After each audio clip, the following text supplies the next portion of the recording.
All right, today we are going to deconstruct a story that's really a masterclass in persuasion, hiding in plain sight.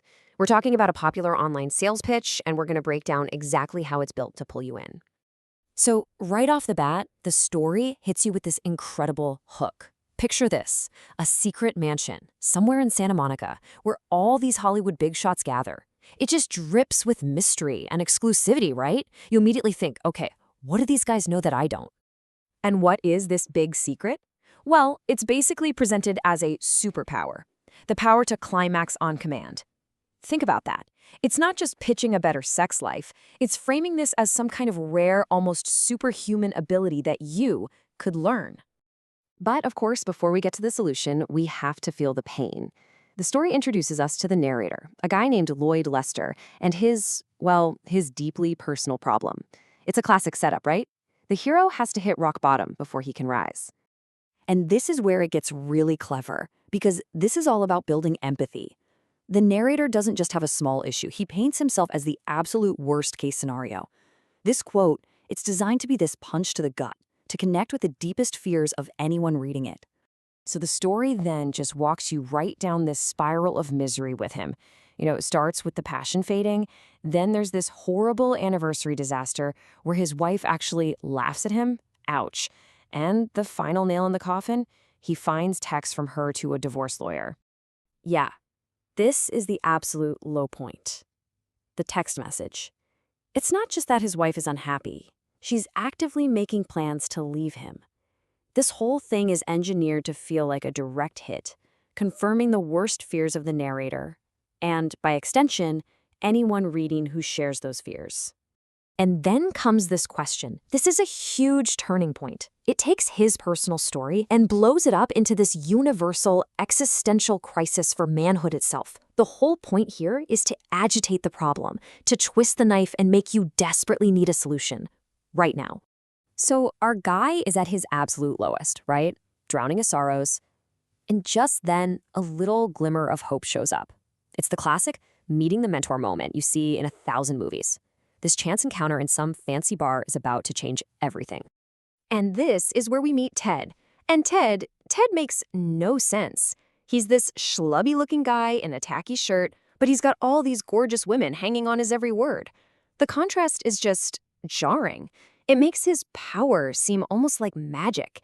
And you just know he has the one thing our narrator and the person reading wants more than anything.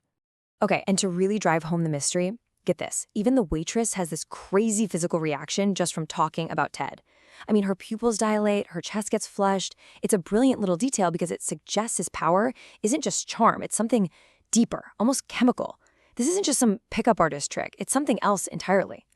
So after our narrator practically begs him, Ted finally agrees to share his secret. But there's a catch, and it's a big one. $1,000, cash, no refunds, and you have to swear to secrecy. This isn't just about the money, though. That huge price tag does something really important psychologically. It anchors the value of this secret as being extremely high.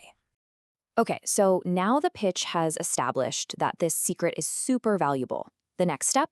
Make it sound credible, believable.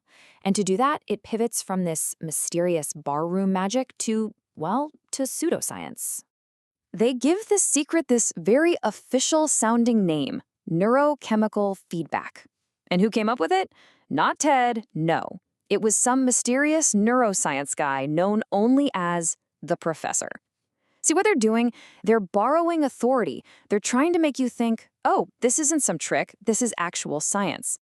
And the science is pretty simple. It basically says men and women are wired completely differently when it comes to arousal.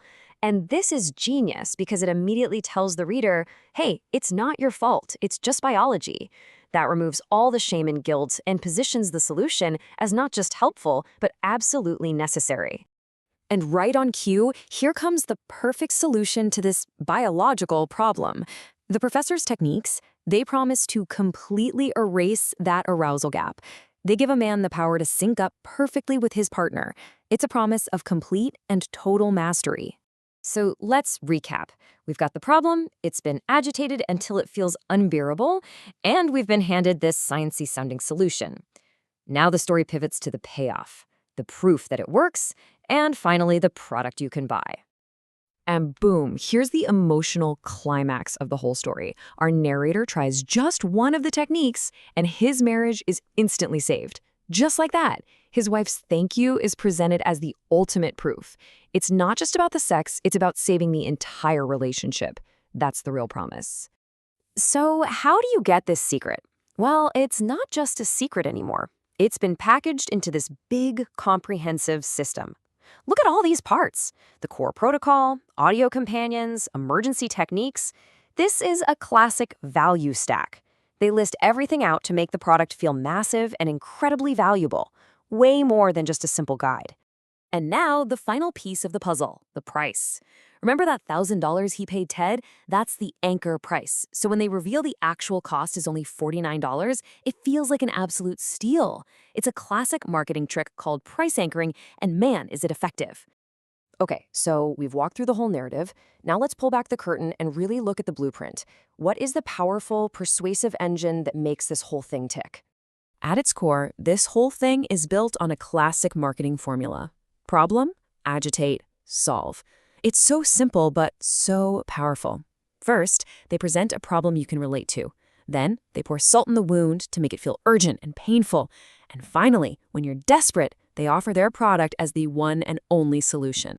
And it's not just that one formula. They're weaving in all these different persuasion techniques at the same time.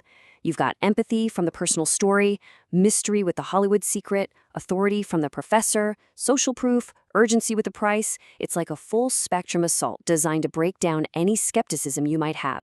When you really get down to it, this isn't a sales pitch at all. It's a story. Specifically, it's the classic hero's journey. Our narrator is the hero who goes on a quest, finds this magical secret, and then returns to share it with the world. By wrapping the sales pitch in this ancient story structure, it becomes way more engaging and 1,000 times more persuasive than just a boring list of features. So what's the big takeaway here? It's that a well-told story might just be the most powerful tool of persuasion we have. And this framework, it's not just for selling this one product. You see it everywhere, in advertising, in politics, in self-help books. Which brings us to a final thought. Now that you know what to look for, you're going to start seeing this pattern absolutely everywhere.